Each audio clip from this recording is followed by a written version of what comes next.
Hi, I'm Laura Cathcart-Robbins, and I am the host and creator of the podcast, Only One in the Room. Every week, my co-host Scott Slaughter and I invite you to join us and lose yourself in someone's only one story. The Only One in the Room has a wide variety of guests, from prisoners to abuse survivors to swingers. With 21 seasons and counting, we guarantee that Only One in the Room will have a story that you'll connect with. This podcast is for anyone who has ever felt alone in a room full of people, which is to say that this podcast is for everyone. Hi, this is Rob Benedict. And I am Richard Spate. We were both on a little show you might know called Supernatural. It had a pretty good run, 15 seasons, 327 episodes. And though we have seen, of course, every episode many times, we figured, hey, now that we're wrapped, let's watch it all again. And we can't do that alone, so we're inviting the cast and crew that made the show along for the ride. We've got writers, producers, composers, directors, and we'll of course have some actors on as well, including some certain guys that played some certain pretty iconic brothers. It was kind of a little bit of a left field choice in the best way possible. The note from Kripke was, he's great, we love him, but we're looking for like a really intelligent Duchovny type. With 15 seasons to explore, it's going to be the road trip of several lifetimes. So please join us and subscribe to Supernatural then and now. Let's hang out. Let's hang out. And let's talk about what legends have found. Let's hang out. And let's listen to two lesbians shout. Let's hang out. Let's hang out. Hey everyone, and welcome back to Let's Hang Out, the podcast that wants to know, Ellie, do you remember straight people? Sorry, I forgot the thing I was supposed to say after. Hold on, ready? They had a good run. Yeah, there you go, Dot. That's your line. All right, we buried the lead, but here we go. From the West Coast, I'm Lee Holmes Foster. And from East Coast, I'm Ellie Brigida. To those of you who have been with us through this whole journey, thank you as always for listening. If you're a new listener, welcome. We're excited to have you here. Here's what's happening this week. This week in the Lesdom. This Week in the Lesdom is a place where we can touch base each episode about things going on with the podcast or otherwise. We are very excited because this week we are in New York City for the Flame live at 54 Below on September 15th, which is this upcoming Thursday. You can get your tickets at bit.ly/theflame54 all the way up to the day of the show. Or you can get tickets for the live stream at bit.ly/theflame54 stream for all of you who can't make it to New York, but just want to be there to support us and see the show because we are so excited and we hope that you all can make it. We also want to remind you that we have bonus Patreon-only episodes in Season 6 now. So if you want to check out our Patreon, get access to some of our secret bonus episodes, we have our first one came out with our Season 6 premiere launch. That was on Kissing Jessica Stein. We also have our next episode coming out next week. So you gotta get on there. You can find it at bit.ly/lespatreon. You want to hear all of these extra thoughts, I promise you. We are having a blast making them. We also are putting together a super gay trip with Trova Trip. We want to know where you want to go. You can find that survey at bit.ly/lestrip. Wherever you all decide to go, that's where we will open up the trip to. So make sure you fill out that survey so you have a choice in where we travel to. And we're really excited. We've been waiting for a while to do a Let's Hang Out retreat of sorts. And Trova Trip is helping us make that happen. So can't wait. In the Greater Les universe, we want to let you know, highly relevant to today's episode, that there are some exciting movies coming out, and we want to talk about Bros. Billy Eichner rom-com. It's going to be great. It looks super duper gay. It stars one Dot Marie Jones you may have heard about. We should, learn more from her soon. That would be just so amazing. So that's coming. It's coming to theaters September 30th. We're super excited to see it, and we hope everyone's going to go check it out because it looks hilarious. Also, in the Greater Les universe, the lesbian TikTok apocalypse is upon us. When I did a little lesbian news search, this came up way too many times.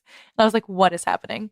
So basically, it's this theory that once one TikTok lesbian couple falls, the rest fall after, and it's Dominoes. a huge breakup apocalypse. Oh no.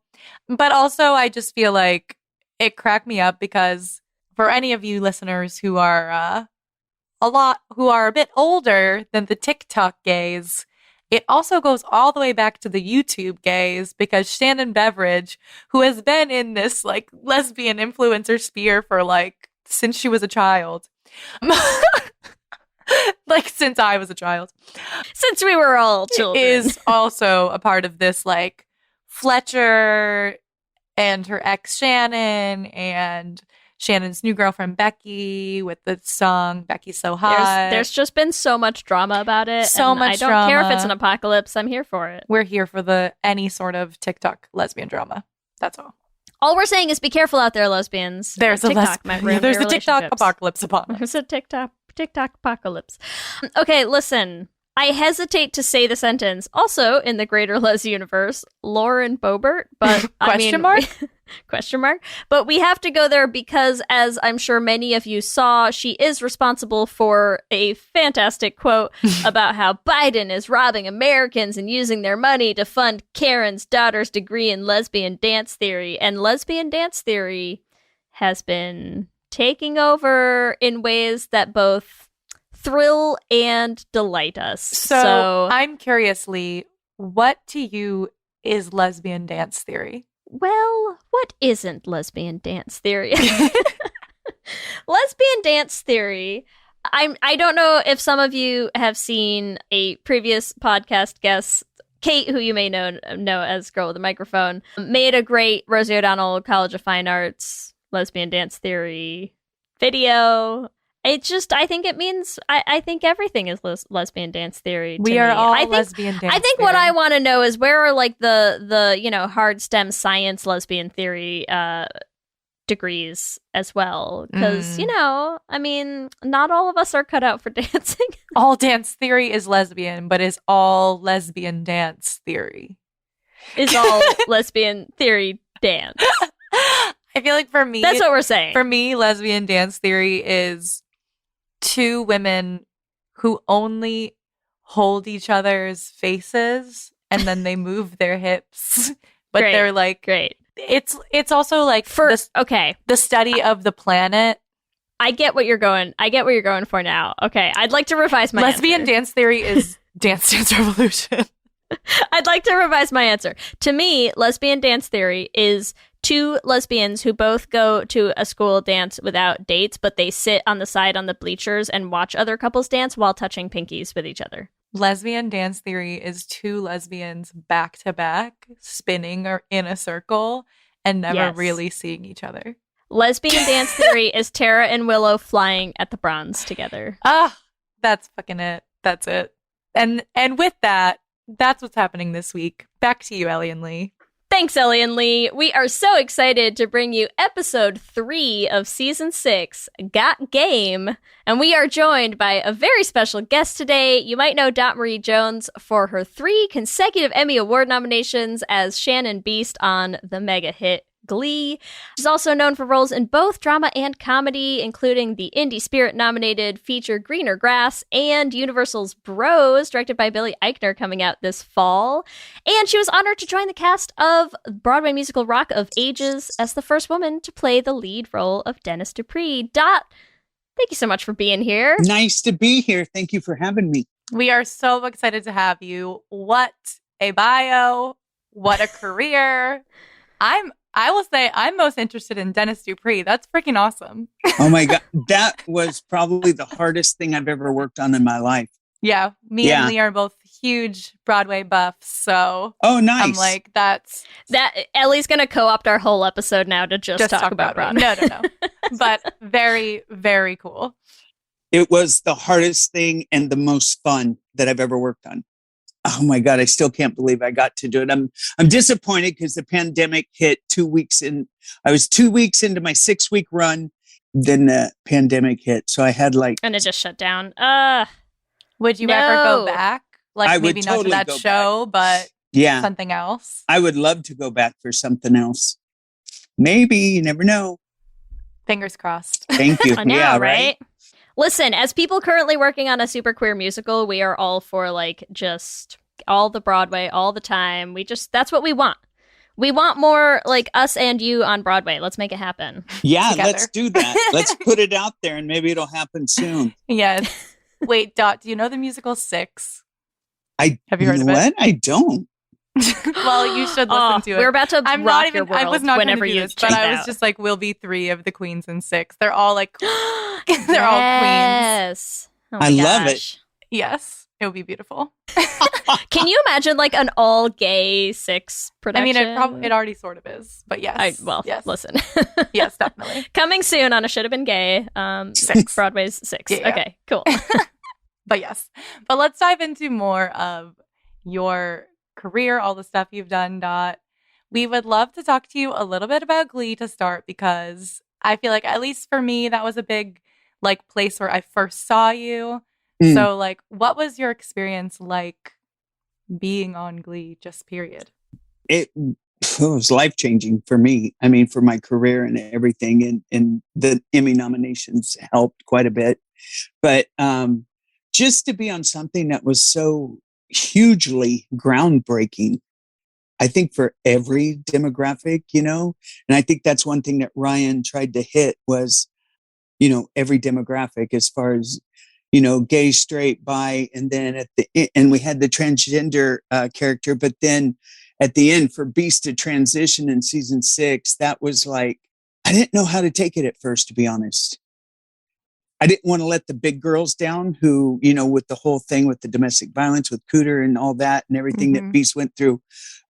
I didn't want them, because it was like she was always like the underdog and the superhero for the big girls, and that they have trouble too. And so many people said, "Oh, she would have kicked Cooter's ass," and all this stuff. And it's like, you don't know what somebody's going through at home.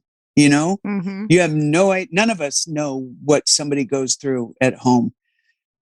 My big thing is I never want to offend anybody in any character that I'm playing or role that I'm doing. And I'll never do something that is disrespectful to women in any, I hope that I haven't, but I mean, I've turned down a few jobs where I thought they were not just stupid, and the fact that somebody wanted to actually do it was a comic who thought he was pretty funny, but whatever. And I refused to do his show. I had done it once and it turned from this funny little skit into this disrespectful piece of junk. And I swore I'd never work with him again. And they wanted me to come back. And I said, absolutely not. So, but I mean, Glee was, I'm sorry, I got a little shiny there, but you're good. No, Glee was amazing on so many levels. There's a couple things I want to talk about in what you just said. The first of them is like why, and I mean, not that Glee didn't do this, because obviously Glee had a number of characters with like all sorts of representation, like you were saying, but I think it is also why it's important to like have, so like you can't just have everything kind of shoehorned onto like one or two people, because then you feel like you're like, oh, am I losing the representation of one part of who Coach Beast was to like show a different type of representation, and where does that leave you when you feel like you're in between these two things? Like, that's one thing. But I also think something else that you said that like stood out to me is you were saying like how groundbreaking it was. And I feel like the roles that you've played, like you've been in so many things, because obviously, we want to get into talking about Bros at some point too, that you have like, you get to play things in what is the like groundbreaking thing of the day, like you have this career where you've gotten to see so much of that change and growth, and like, where we were then and where we've gotten since then. And I feel like we're probably going to come back around to that idea as well.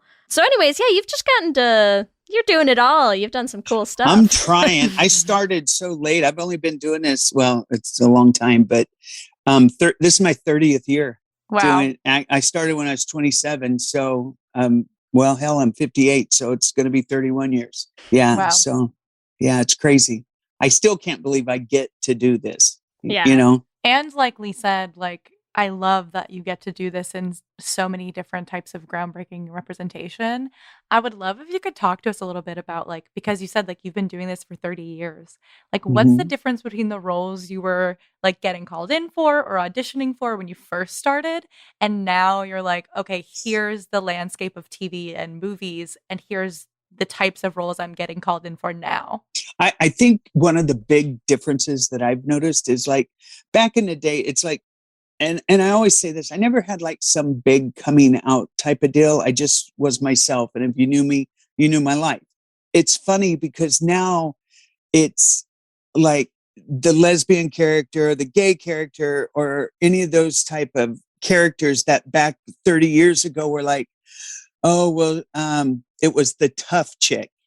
But then when you go to work, it's like, God, I don't even know how to say it. It was like a lesbian character, but then it was like, are you okay with that? And I'm like, and now it's like, hey, come on, we need you to play this dyke. Get in here. We need, and it's like, okay. And it's like, it took 30 years for them to go ahead and just say it. You know what I'm saying? Instead of skirting around what they really wanted and stuff. It's like, yeah, you're just playing like a rough around the edges kind of gal. An independent gal who doesn't need a man. A no-nonsense tough chick. Yeah. She's got a biker vest. She's got opinions. And it's like, give me a freaking break. But she's probably still straight under all of that. Right. Exactly. It's so funny. I love that. She's just misunderstood, you know? We do an entire like different segment on the show called Should Have Been Gay. And so like, because of that, it's like basically talking about those shows from even some from like last year. They still exist now. They still do from it a while ago that you're like, that character was clearly gay and they just didn't have the balls to say it. Right? Exactly. Like, so we're like, all right, that they were definitely gay, and like, let's talk about all the subtext of it. Now we're finding so much more where it's like just text, like Bros, which you're in, and which is like completely actively gay. Oh my God. Like it's not so gay. apologizing. Yeah. It's so gay. No, it's hilarious. And it's such I cannot wait for September 30th for it to be out. Yes. So it's starting at a film festival and then coming out in theaters for everyone to see. Toronto International Film Festival. It is premiering there. The following week is the New York opening. And then I believe it's the 28th is the LA opening, and then it opens everywhere on the 30th. So it's pretty exciting. Awesome. We're excited. Yeah. It's such a long time coming, you know? Oh, it's crazy. This is unrelated, but still, I just want to ask you this because you're saying it's such a long time coming. What are, like, this is really the first gay rom-com that's like widely distributed by a network, like in theaters, right? But there have been in the past some other, like plenty of other gay cinema. So like, what are some of your favorites of those, like lesbian movies or gay movies, like from before this? Oh God, I don't even know. I mean, I was thinking back to like the first gay character I ever remember seeing on TV, and it was Billy Crystal's character on Soap.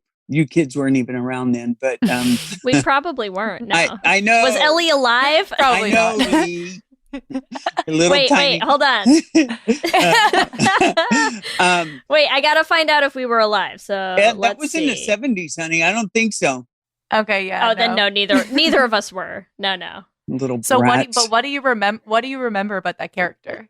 Like, what was impactful about it? Well, first of all, Billy Crystal is amazing in everything he does. And I was young and just remembering, like, not that anybody like ever talked about it. Do you know what I mean? And it was always like the joke, like the gay thing or whatever. And it was always like the joke of the show. And it was, I don't know, it seemed, and I'm trying to remember because it seems like it wasn't really about a sexuality. It was about like a silliness. Do you know?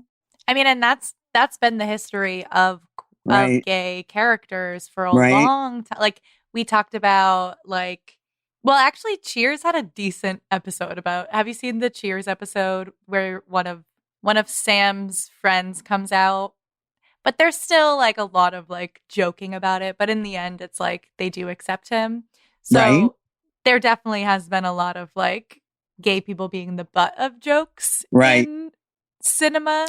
Well, and I think exactly what you were just saying, Dot, of like being divorced from the sexuality aspect of it and kind of reduced down to like the stereotypes, right? Exactly. Because that's what you could get away with making fun of. Is Of like course. no one like if you compare it to like stuff that we know is in Bros, right? Where you're Right. like, yeah, you weren't going to show like, yeah, here's two gay dudes falling in love and making out on their picnic blanket, or like you weren't going to see that. You were going to see a gay guy strutting about effeminately, and like that. You were sort of presenting the stereotypes that everyone understood what it meant, but you certainly weren't going to go there. Yeah, right? It was more of a gesture than an actual visualization of them.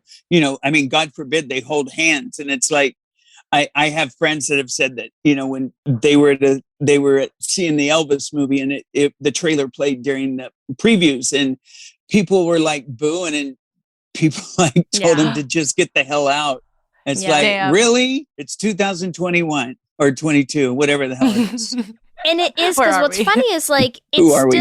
it's not that doesn't happen now. Like there are some, especially like network television, there's still a Right. ton of like, depending on what like what time slot are you airing in and what network are you on, and like how much will they shy away from, we still see an awful lot of like, oh, it's here's a straight couple like straight up fucking on a desk, and then like here are the two girls, they're like lying near each other in a bed and like their knees are touching and they might kiss a little, and you're like, okay, sure, like Right. okay, fine. Like that does still happen, but it is something it's so hard, I think, to explain to like the younger generations who have grown up with streaming services and things like that, where it's like the sense of those is so different, where you're like, no, but like we didn't have, like Netflix didn't exist, Right. like HBO Max wasn't around, like all you had was Fox Primetime, you Right. know, like all you had was the CW, and it was a different And that was landscape later. in terms of, yeah, exactly. Like, you started out with like the old school, the three like- major ABC, CBS, and NBC, and then Fox came, and that was, I mean, it was risky when they had Married with Children on it. Do you know what I mean? So it's like, yeah. Woof. Yeah. Yeah. It's been a lot of change, I think, in For sure.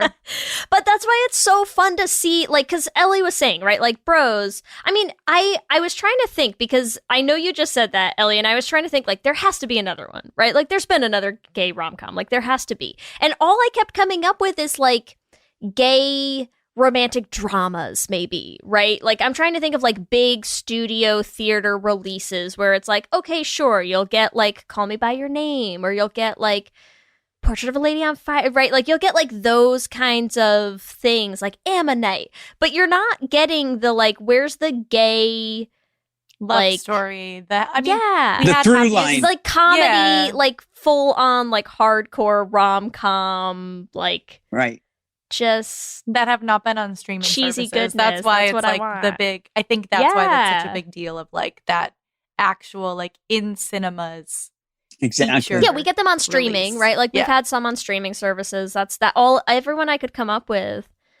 I couldn't Yeah. think of one that was like a big, And I like, think to hear that people are cinematic booing release. the trailer is also like, it is like how far we've come, but also like this still is a risk to put in a theater, right? Yeah, but I have a feeling it's going to be, it's going to do well. I just know it is. oh, it 'cause has to. It has to. It's too damn funny. It's like, take your head out of your ass and just watch the movie. You know what I mean? Yep. Yeah. Yep. It's, well, it's plus not it's like, if you're gonna contagious. do that, like, what a smart move to do it with Billy Eichner, who, like, you're just gonna get like all the gays, like all Right? the queers are gonna Oh, rally yeah. around Oh, yeah. Billy Eichner, right? I'm like, all you need is like one gay dude who's famous for the "Let's Go Lesbians" gif, and then you're golden. Like, Right. you've got all of us. Right. Well, I actually wanted to talk a little bit about. I know this does make sense to me from what you said, Lee. Like, I'm there's excited for that segue. There's this I love it. hilarious scene that starts the trailer where everyone at the table is like fighting about like Bisexual Awareness Week Right. and Lesbian Month, Uh-huh. and it just cracked me up because I do feel like, I mean, I'm glad we're talking about a gay romantic comedy on a lesbian podcast because like there are so many times that we as a community are like, the L's are fed into Bitterly G's divided. and like everyone's just like fighting each other. It was hilarious. And Jim Rash is unbelievably funny. And a lot of it was improv, but the gist of it was that. And it's like, oh my God, it was hilarious because it's like everybody's fighting for that visibility and the notoriety. And it's like, nobody said a goddamn thing, you know? And I'm talking about these people that are my friends, supposedly. Yeah. But it's also, it's such a relatable scene, I think, to like everybody, especially queer people, like anyone who's in like social media spaces or like just kind of in the network of stuff that's so realistic, you know, of like, because we are like, it's just what happens when you have like communities who are all kind of fighting for the same scrap so often that you're just like, no, mine. Exactly. You know, like I want my week and I want my month. Get out of here. Like, what do you mean you didn't wish me a happy bisexual pride week? Like, how dare you, you know? Like, yeah, right, yeah, exactly. That was our 8 minutes. Exactly. And it's like, and it's so real. Like it happens, that happens, like, right, in ways that it happens these days where I feel like that is sort of a new part of the landscape than it used to be before. But it's like, but when you do it like that and it's like, it's tongue in cheek and it's poking fun at like a thing that we all kind of know and see and are aware of. And it's just like, yes, this is the humor that we want. This is the rom-com that I want, you know? Like it doesn't have to be, I'm not gonna like boycott it because it's two guys. Like, no, I want it. Everybody's in it. That's the best part. Everybody's in it. I love to, I also read online that every single one of the principal characters are members of the LGBTQ community. Yes. Even the people who are playing straight characters. Yes, exactly. Which just like really flips things on its head, right? Where it's like, historically, we've been like, oh, well, if you're gay, then like you can only play the gay roles. Right. Or they would have cast an entire cast of straight people to play all these gay characters. Yeah. Which is usually what happened. Yeah. Yeah. So also, how was that for you working with like on set, everyone's just a part of the community? Oh, God. We're a bunch of hot messes, but I can't even say it enough. We had so much fun. I mean, all of us were just proud to be a part of this thing that, you know, it could be very huge. And I pray for Billy's sake. And Judd Apatow was the producer. I mean, come on, you can't get better than that, man. And Universal, I can't wait for it to finally get out in theaters. It's so, I feel like that's something we always say, because I think we've seen you at Klexicon back in the before times when we'd made it out there and stuff. And it's like, it's the thing we always say after events like Klexicon too, is like when you just get a whole bunch of queer people in a space, like it's a different thing. It's hard to put into words what it's like to be in a space where you're just like, my people. Yeah. My people, you know? You like just have like a shared baseline, I feel like. Yeah. You're like, oh yes, we all understand these things. And and there's also that comfort zone. You know, that comfort zone of like, you know, the years of being the character or the gay character and actually being gay. It's like you feel like this judgment, and it's like there was not 1 ounce of judgment out there, or when you're at like Klexicon and stuff. And then also, you know, on Bros, it was pretty awesome. It's something that I think it's like, it's hard to put into words sometimes, like to straight people, the sense of like what it's like to spend so much of your time like being the other in most of the spaces that you're in. And so as soon as you enter a place where like you're just not anymore, you know, and you're like, it's just so freeing. It's so freeing to just kind of be in a place where you're like, yeah, I don't have to worry about like, do they know? Do I need to like, how do I out myself in a way that's like clear enough, but like doesn't like throw off what we're talking? How do you work this in? Do they know? If they don't know, how are they gonna you know, it's like just freeing yourself from all of that and all of the like, am I gonna make a reference that somebody's not gonna understand? Am I gonna make a joke that they don't get? Am I gonna like, oh my god, this is so random but not. Sorry. Okay. Yes. You're talking about making a joke that people don't understand. This is not Oh no, what'd you do, Ellie? necessarily gay, but the other day, I sing in a wedding band. It's me and a bunch of men, and one of those men is gay. So it's like one gay man, me, the token lesbian, and then like all these straight men. Okay. And the gay man, Tyler, Uh-huh. starts making jokes about the subs, like subwoofer, Uh-huh. but he's like, oh yeah, like subs. And one of the guys there, he's like, I don't get it. Like, what's a sub? And so we had to explain to him what subs and doms are. Oh and, no. And he was like, well, my wife bosses me around a lot, so I think she's the dom and I'm the sub. My God, he wasn't even talking about that. And we were just happy. and I just like where you're like, I never thought no one would know that. Do you know what I mean? Like there's certain things that you're just like, we talk about these things so often. Or like it just like feels like, oh yeah, that's a joke we make. Right. That this straight man like had no clue, and now he's like obsessed. He's like, I learned a new word and I'm so excited. I'm gonna go tell my wife she's a dom. Yeah. And you're like, oh no, sir, please. Yes. Oh my God. But that's like, there's a scene in Bros where they do that too, right? Where they're like something about the bottom dance. The like the two the bottom kids dance, get up right? and do Like the bottom two bottoms, the bottom dance. That's what it felt God. like, honestly. So like so many things. I mean, I haven't even seen the movie, and so many things in the trailer. Yes, I already are so was relatable. like, I relate to this. I hope that y'all like it because it's. I went and my wife and I, Bridget, we went and saw it here in town. They had a small screening for some of the cast and our reps, and you never know what they're going to put together because you do so many takes, and I always like to go to see which one they're going to use. Mm-hmm. And son of a bitch, it's funny. It is so funny. I mean, the trailer itself was already just from like I really am looking forward to seeing it. Like so incredible. Much. Yeah, it's fun. What are some of your favorite parts of the film? No spoilers. The board meetings are some of my favorite because like when we're in the boardroom and like where you saw us all at the desk and stuff, it was like herding cats because we got in there and we just started, having fun and going off and then we'd have to come back they'd say, okay, now let's get into lines because we were just, I mean, it's hard to pick because there's so many scenes that are hilarious and a few of the folks that are, the cameos that are in it are amazing people and actors and actresses. And it's just amazing. I was so excited I didn't get to see her the whole month we were filming, but Amanda Bears, who was on Married with Children, she played Marcy Darcy.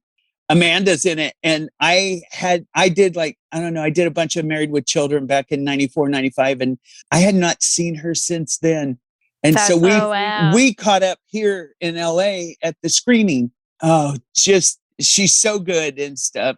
Oh my God. It's just, there's so many parts that are great that, I don't know. You got to pick your own because there's at least a baker's dozen. Yeah. It feels like the kind of movie we're going to get to watch more than once. That's what I feel like. I hope right? so. Oh, yeah. We'll be back after a quick ad break. There's a lot going on right now. Mounting economic inequality, threats to democracy, environmental disaster, the sour stench of chaos in the air. I'm Brooke Gladstone, host of WNYC's On the Media. Want to understand the reasons and the meanings of the narratives that led us here, and maybe how to head them off at the pass? That's On the Media's specialty. Take a listen wherever you get your podcasts. Hello, my name is Alison Larkin, and I'm a writer, comedian, and narrator and host of the Jane Austen podcast. This podcast brings Jane Austen's stories to the 21st century, along with commentary from me and conversations with fascinating people who all share a love of Jane Austen. And of course, we had to start with none other than Pride and Prejudice. So join me as we embark on a journey through some of the most wonderful stories I know. The Jane Austen podcast with Alison Larkin is available wherever you listen to podcasts. What's up, everyone? It's Noah Daniels. Hey, y'all, I'm JJ. Hey, guys, it's Kat. And we're your hosts of the Real Hauntings podcast, where we bring on guests who share their first-hand encounter ghost stories and supernatural experiences. Now on to the trailer. I've been warned to not tell this story, but I think because of the way it ends, it's okay to tell this story, because some people say that with certain entities, to like speak of them or talk about them or in any way like portray them as powerful will attract them to other people. The creepiest thing about it to me is a lot of times it would wait for me to notice it. Like it would just lay its arm out like this, and then I'd be like, where is it? Where is it? And then I'd see it, and then it would just slither back. For more information on the Real Hauntings, Real Ghost Stories podcast, make sure you check out real.fm to learn more about our podcast and many other amazing podcasts. With something like 5 million podcasts, finding a really good one can take a ton of time. So let me recommend one. It's called Something You Should Know. I'm the host, Mike Carruthers, and in each episode, we discuss topics that can be really helpful, like how to read people better, the psychology of crowds, or fun things like the story of Legos, or why you probably wouldn't be here if it weren't for horses. Something You Should Know is the name of it, wherever you get your podcasts. Like, we talk about this all the time, right? Like, there are gay movies that, like, I love, and they're beautiful and incredible, but, like, you have to be in the right mood to watch it, right? You know? Like, you have to be like, I want to sit down and, like, watch a film. Like, that's what I'm here for right now. Like, I want to dig in and, like...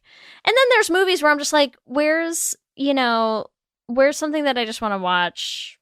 like all the time, just because it's going to crack me up every time. Like, so we mentioned we just had Mary Holland on, and like we had Mary Holland on to do a Should Have Been Gay on Mean Girls. And I'm like, listen, there's never a time in my life where I will sit down and watch Mean Girls and like not enjoy myself. Like, it's just classic. It's classic, good, funny humor. Like, it's just gonna be good, right? And I'm like, that's what I feel like this movie, I can tell from the trailers. I'm just like, man, this feels like a movie where you're just like, I'm in a crappy mood tonight, and I just want to like sit down and have a glass of wine and like enjoy myself. And that's gonna be like, this will be on the list of options of things to put on, and like, gay people need that. It'll be at the top. We need more of those movies. Yeah, exactly. I think so. Exactly, because when you're in a funk or something, you just want to watch something that's going to make you laugh and forget about, feeling like crap. And it's like, yes, yeah, it's a good time. That's what I want. And I love Billy. That's all I want. Yeah, everybody in it was lovely, and most of our crew was family. Oh, amazing! Nice. Yeah, nice. Yeah, so that was pretty awesome. I just like think about, we've talked about this before on the show, but and Lee's saying some, like, we've had just like a lot of like very heavy gay things. Like, a lot of gay films have been surrounded by like really difficult times coming out, or unsupportive family, or some tragedy, some sort of tragedy. And I just think like we deserve that escape. Like, we deserve that, like, just lightness. Exactly. So I don't know. Like, I'm curious, like, what you think about that. Like, you've only been to the screening with the cast, but like, have there been any, maybe even previously from Glee, have there been any people who reached out to you saying like, when I was in a tough time, like, this thing was my light? I can't. Oh my God, I can't even tell you how many people, and it's men, women, kids. I mean, especially when I was going through the domestic violence, and I always say, be careful how you use your words, and because you never know how they're going to affect somebody. And one of the things is when Beast was going through the domestic violence, and to actually have, like, when that happened, I had several women contact me or send me messages and stuff and say, that show actually gave them the courage to get out of a abusive relationship. And you think, oh my God, and thank God that they watched it, or would they still be in it? Yeah. And then like kids, like a lot of kids is like, the show is my life. And it opened up conversation between me and my parents, me and my grandparents, me and my siblings. It's like, it's overwhelming. And then when I did transitioning, Oh, it makes me want to cry. I never cried so much as when I worked on that show. When we did the transitioning episode and the whole choir that's behind me singing, they were all trans men and women. Wow. 200 men and women from across the states were all trans, and they came to be on the show and they were crying, and they were like, I never thought I'd see myself on TV. And they weren't talking about them actual selves, but they're a trans person. Yeah. And it was like, oh, it was heavy. It was very heavy and very emotional, and it was amazing. And more than anything, it was amazing to be a part of it. Yeah, it is like, I mean, that's most of what we talk about on the show is like the impact that media truly has on people. Right. And particularly the LGBTQ community. And it's so impactable. Well, and it's funny too, because it's like we do, I mean, like Ellie and I, especially with this podcast, because like, you know, we do all the time, like, what's your quick spiel of what you talk about? And it's like we kind of always fall back on like two things, and they're the same thing, but you say it two different ways. And it's like one of them is like, oh, we talk about like shared queer experiences, like, you know, things like life stories, stuff like, you know, things about our community that like we all go through. And then the other way we say that is like, yeah, we talk about queer rep in the media. And like, to me, those have always felt like kind of the same thing, right? Because it's like so much of, especially in the society that we all live in today, like so much of understanding yourself is seeing yourself. It makes such a big impact. And I think we have like existed, like Ellie and I especially, like we have grown up and grown through like such a huge change in the narratives that we get to see and the ways that we get to see ourselves represented and reflected in the things that we watch, you know? And like it's incredible. Like it's incredible to see how far we've come. It's incredible to just like get to see what it means and how much it has changed, like even just the queer community in a general sense, like how much our community has changed and grown over the last, you know, like 30-40 years of change in media. Because it's like, because people couldn't have imagined like seeing a trans character on TV not that long ago, you know, or at least like not seeing one who was being accepted, celebrated, like, you know, you might have seen, okay, sure, like we've had the boys don't cry narratives, but like that's not you know, I mean, again, it's like it's a beautiful, well done piece of cinema, sure, and it's important to tell those stories, but like that falls into the, again, like you got to be in the right space to sit down and watch that, and like that's heavy, and that's not like, you know, when trans people want to see themselves represented. Nice. Nothing like a good mason jar. But it's like when you want to see yourself represented, like that's not always what you're going for, you know? It's like sometimes you want something else. Well, you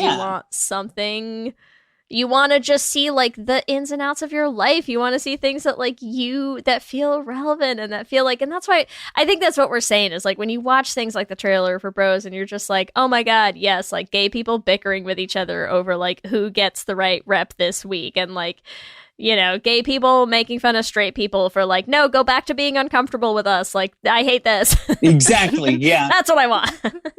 Yeah, I did. Like, yeah, there's so much. I really cannot wait to see this movie. Like, I know. It's going to be great. It's going to be so good. Okay, sorry. I know we do want to talk about Golden Arm a little bit. Can we talk about it?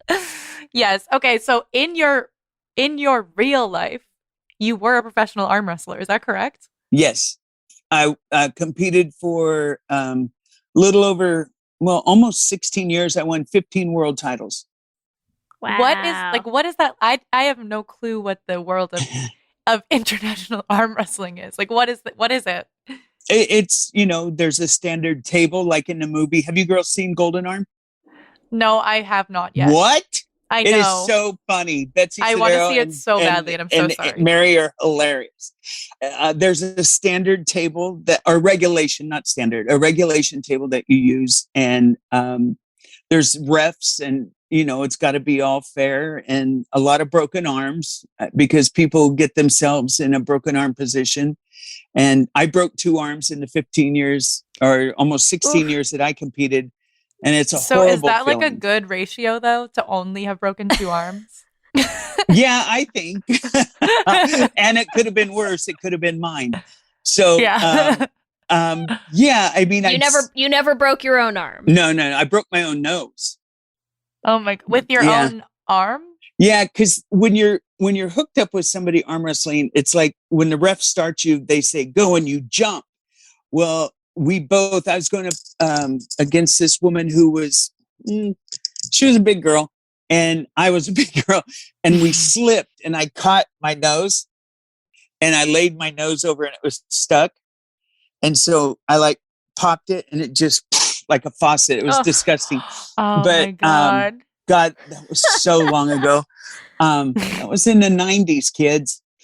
Wow. But yeah, so it's like, I've seen so many different, I've seen a compound fracture where the bone comes through the skin on the forearm, where these 2 guys were going, and one of them broke his arm, and it was horrible. And then it's like you're pushing against the wall and then the wall's gone.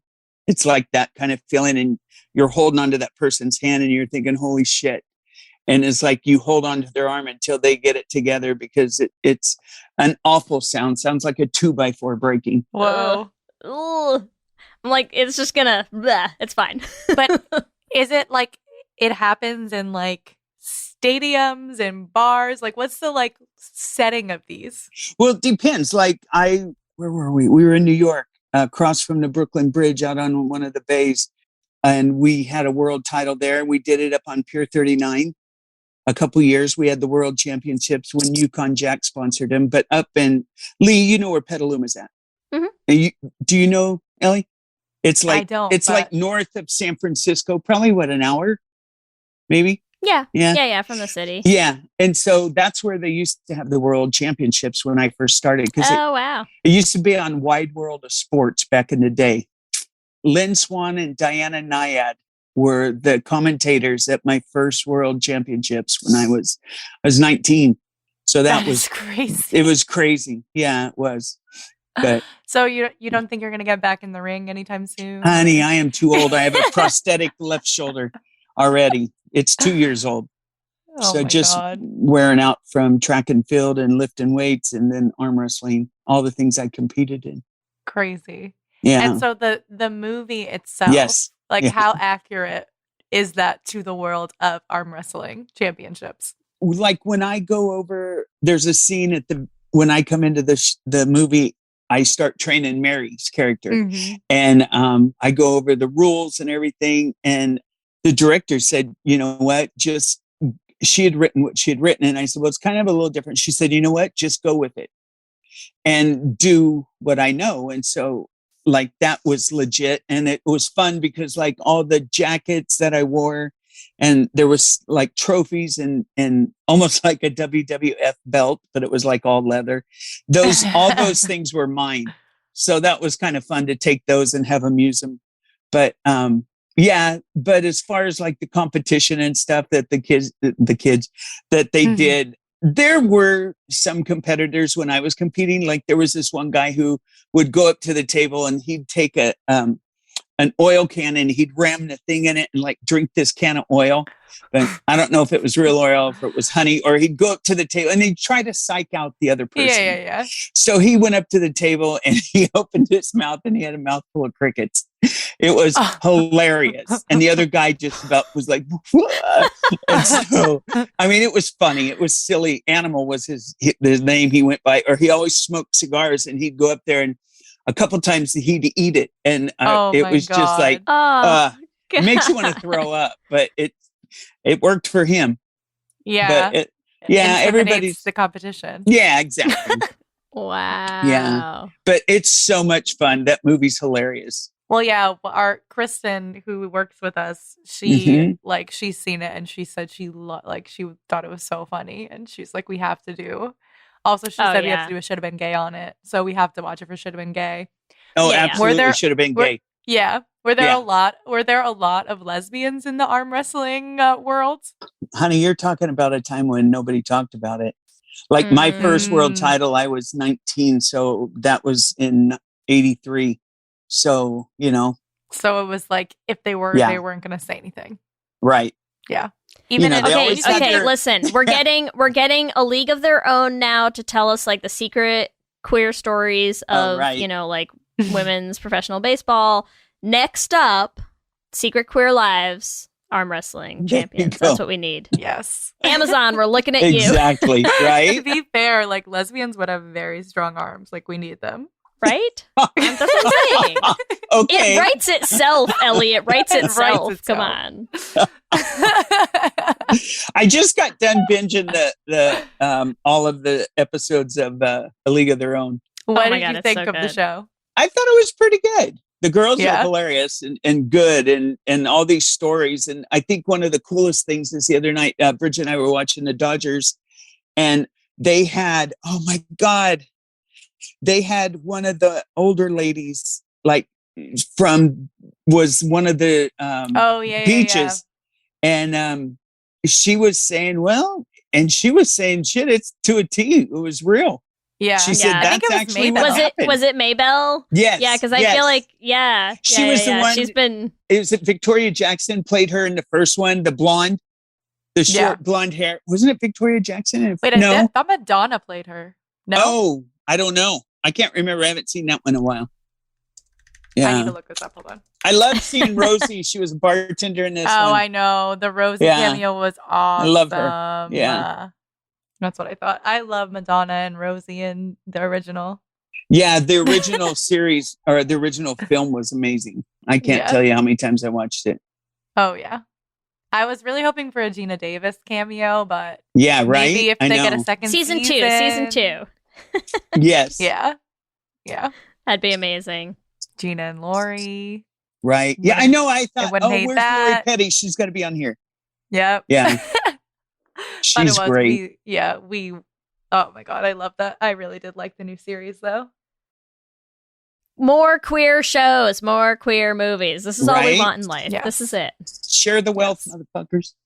Yeah. Okay, on that note, Ellie, I'm good now. That was it. All right, that was the perfect quote to end it. There's the button. All There right, we here we go. go. We're gonna go into our Q and A. So we're gonna ask you a few multiple choice or yes or no questions. Okay. We put them on our Twitter for our listeners also, but these are All right. just for you. So here we Okay. go. Q and gay. Question number 1. Were you ever a champion? A, figure skater, B, football player, C, arm wrestler, or D, swimmer? C. Arm wrestler. Yes. No wrong answers here. I know, right? Okay, question 2 might be a little harder for you to answer, but of course we want to know what you think before we put it up to the listeners. What's your favorite Marie Jones movie or show out of A, Glee, B, Bros, C, Rock of Ages, or D, Golden Arm?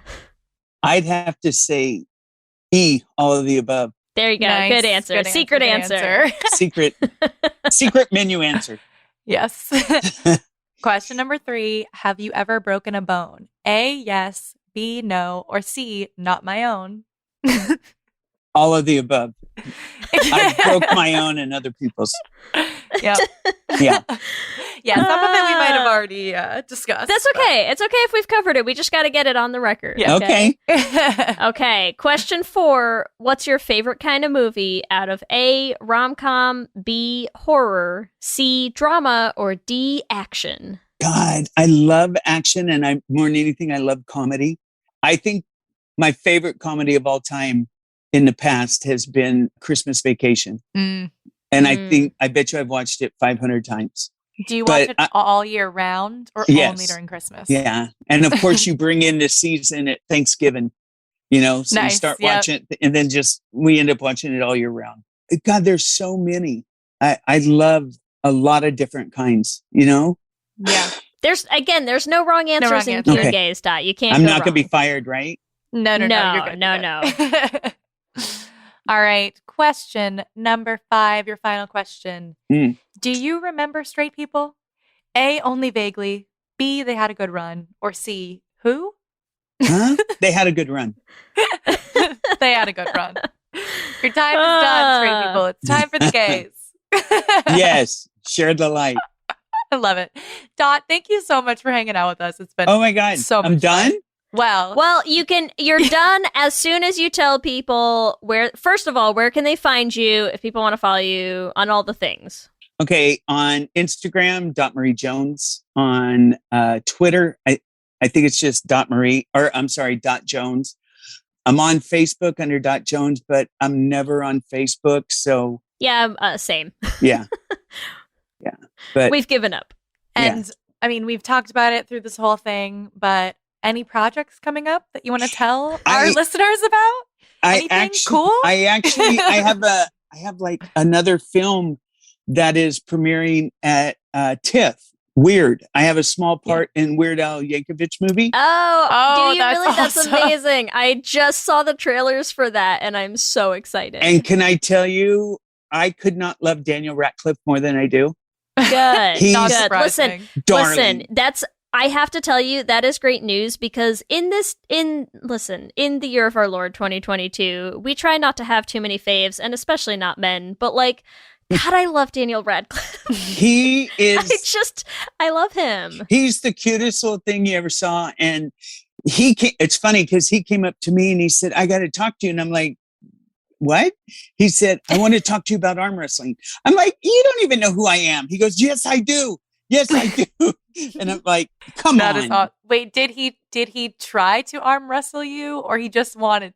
We were standing there and talking and like we held hands like we were arm wrestling and stuff, but you know. Okay, amazing. I just need him to stay one of the good ones. That's right. all. For my own sanity. Leave us Daniel Radcliffe universe. That's all I want. Okay? Yeah. There's another film. It premiered last night at a film festival here in LA. It's called Rattled. And it's an action movie. Bar Fight, which is one I went and saw last night. I went to a screening of. Is pretty damn. It was like, I'm very hard on comedies, but there was quite a few laugh out louds. Nice. And it was just, and Rachel Bloom's in it, and Luca Jones, but it's a great cast and very funny people. So you've just got like all the things coming up, like out. Endless. Yeah, you're in everything. Yeah. You know. And Bros, we can all see on Bros, September 30th. September 30th. Yeah. I cannot wait. Yeah. Thank you so much for hanging out with us, Dot. It was so nice to meet you. Thank you for having me. You guys be safe and take care of each other. And I love y'all. Thank Rock you. on. Let me hear you say, hip, hip, hip, hip, hip, we're gay. We love hearing from all of you. We love continuing to build this community. And so we just like to shout out some of our favorite things every episode. And this week, we'd like to shout out one of our listeners, Avery, who messaged us to recommend a L'Essentials, which is Owl House. You are correct. And I think because Owl House did end its run now, right? I think it's so, yeah. It's complete. So as many of you know, especially with shows, we do always like to wait to do L'Essentials until it's all finished. And so yeah, it's on our list. We will try to, get it up in the rotation at some point, but it's on there. It's on there now, Avery. Don't worry. As always, we want to thank our Lesbian Jesus patrons, Mark Foster, Tanya Ferguson, Jacqueline Rosashino, Sarah and Julia, Alana Rosen, Lizette Stye, Adi Benitez, and Fiona W. And our King Princess patrons, Amy and Ellen, Julia Gonzalez, and Leah Henley. Thank you all so much. We could not make the show without you. Remember, you can find us on all the social medias. We are on Instagram, Facebook, Twitter, and TikTok at Let's Hang Out Pod. You can email us at letshangoutpod@gmail.com. You can check out our website at letshangoutpod.com. Whatever app you use for podcasts, make sure you subscribe so you'll be the first to know when new episodes drop. We also have videos going up on our YouTube channel. Make sure you subscribe at youtube.com/letshangoutpod so you don't miss those. Let's Hang Out is an independently produced show hosted by us with audio production by me. Our production assistant is Kristen Merson, and everything else is done by Lee Holmes Foster. If you want to help support our little independent team, there are a number of ways you can do that. The first is you can leave us a rating and a review on Apple Podcasts. It helps new people find the show, and we love reading the reviews. And if you want to become a part of our Patreon family and join our patron-only Discord chat, get access to Patreon-only bonus episodes, L'Essentials watch parties, you can do that at bit.ly/lespatreon. If you want to check out any of our merch, we have all of our designs. You can get them on so many things like tees and tank tops and sweatshirts and I don't even know what, totes, all sorts of stuff. And you can find all of those on our TeePublic at bit.ly/lesshop. And remember, we have a queer production company making queer podcast musicals with guaranteed happy endings that you can find everywhere at $Bean_Prod. You can also check out our website at dollarbeanproductions.com. You can also listen to all the episodes of our first show, The Flame, which I'm sure most of you have already listened to, on any podcasting app. And don't forget, we are going to be doing The Flame live at 54 Below this Thursday, September 15th. So if you want to get tickets, you can come see us at bit.ly/theflame54. Or if you want to get live stream tickets to watch us from anywhere, bit.ly/theflame54 stream. And if you want to help support us in making more musicals, you can join our Patreon at bit.ly/$Patreon.